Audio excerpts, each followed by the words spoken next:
Pirlo afinando, ya cobra, pelota por arriba. Dad. Dad. Dad. Dad. Dad. Dad. Dad.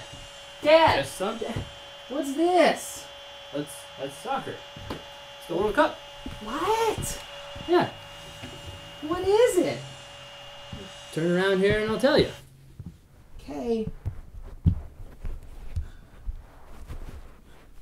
Soccer as a sport may seem confusing, but it's really not.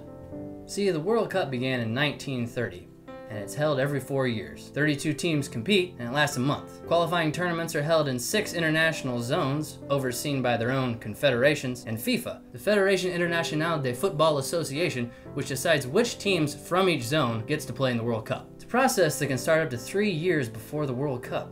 What? Now, you're probably asking yourself, why do some people call it football and other people call it soccer? Well, it does seem kind of odd that American football is called football, seeing as the sport doesn't really use feet. However, American football closely resembles an Australian sport that's very similar to football, where Americans got the name. If anything, it's the Australians' fault. Soccer matches can end in a tie, such as the US-Portugal game did this year. Americans don't really understand this concept, but it's pretty prevalent in soccer. In the World Cup, there are tiebreaker rules. The team with the greatest number of points obtained in all group matches advances, or the goal difference in group matches, or the greatest number of goals scored in group matches.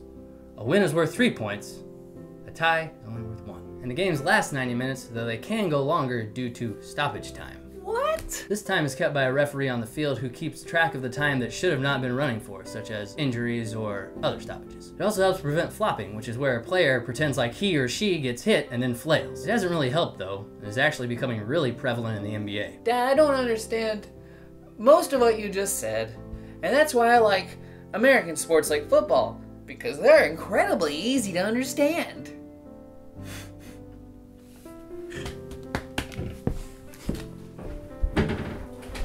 Buddy, just wait till I have to explain to him what NFL nickel and dime defensive packages are, and then American football games can also end in a tie.